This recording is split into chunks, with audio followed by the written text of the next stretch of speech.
Hi, my name is Connie from EasyVideoCrochet.com, and this video is brought to you courtesy of my friends at AllFreeCrochet.com.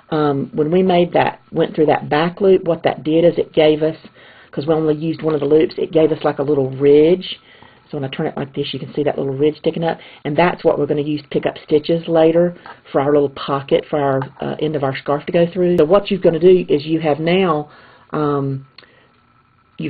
went all the way, you've been crocheting for a while, the specified number of rows, and it's very straight, and then you've got this little area right here where the back loops, you crocheted into the back loops. And so then what you have to do is you have to pick up these stitches here, and what I'm doing is I'm picking up these stitches across here, and you do that just by putting your hook through that place and grabbing your tail and just pulling that through. And you can either just hold the tail over here out of the way, or you can hold the tail over here and work it under as you go, or wait till later and work it under with the tapestry needle.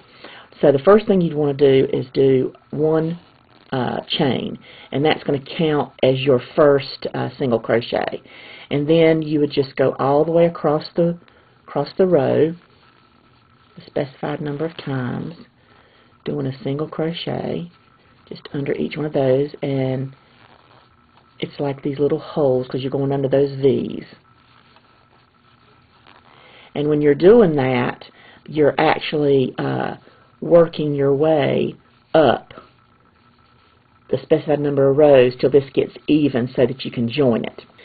And that's going to make the pocket to put the other end of the scarf through, Scarflette.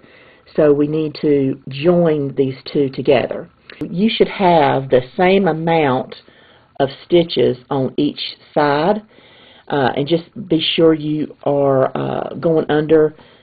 So when I've got my yarn here, what I've got to do is I've got to go under this first V, and then I've got to go under the first V back here.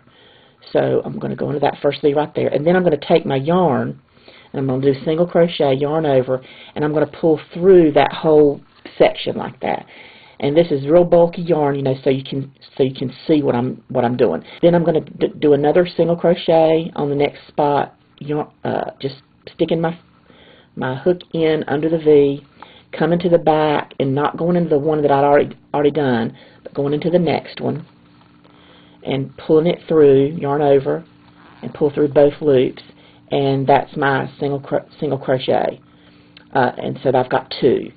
And then again, yarn under the two loops, and the two loops on the back. You got two loops, and then so that is how you join those pieces together like that. And when you start a row of double crochet, you have to chain 3. That counts as your first double crochet. And then I've went across, and I'm almost here at the end of the row. I've got one more to do.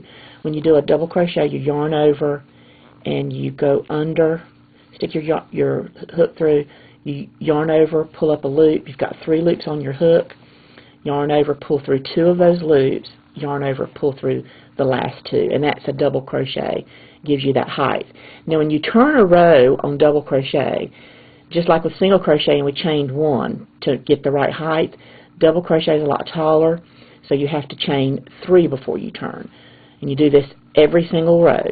So I'm going to chain 1, 2, 3, and then we're going to turn.